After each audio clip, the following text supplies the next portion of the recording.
আসসালামু আলাইকুম। দীর্ঘ ৩ বছর ধরে মালয়েশিয়াতে আছি। তো গ্রাম্য পরিবেশটা সেরকম চোখের সামনে দেখা হয় না। তো হঠাৎ করে আজকে আমরা মালয়েশিয়ার গ্রামকে কাম্পুং বলা হয় এই দেশের ভাষায়। তো আমরা সেখানে ঘুরতে আসলাম। তো দেখেন চারপাশে আমাদের দেশের মতো কত সবুজ শ্যামল, ধান লাগানো, পাখির আনাগোনা, বাড়িঘরগুলো আমাদের দেশের মতো পুরো একই রকম দেখতে। আসলে এই দৃশ্যটা মনে হচ্ছে যে আমরা এক টুকরো বাংলাদেশের ভিতরে আছি। ফিলটা এরকম লাগতেছে আমার কাছে। তো দেখেন আপনারা চারো সাইডে কেমন, দেখো।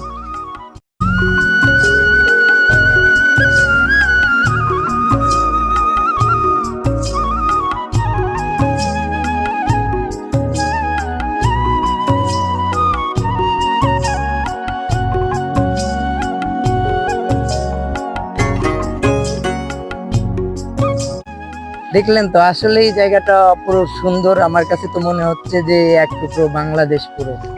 তো আমরা আজকে ঘুরতে আসছি, এই কাম্পুং দেখতে আসছি। যে কাম্পুং মানে বাংলাদেশে যদি বলি তাহলে গ্রাম, আর মালয়েশিয়ার ভাষায় যদি বলি কাম্পুং। তো জায়গাতে অনেক সুন্দর ধান টান লাগানো দেখলাম, মাছ মারার মতো পরিবেশ আছে, একদম পুরো বাংলাদেশের মতো। তো যাই হোক, ভিডিও কেমন লাগলো সবাই জানাবেন। আল্লাহ হাফেজ।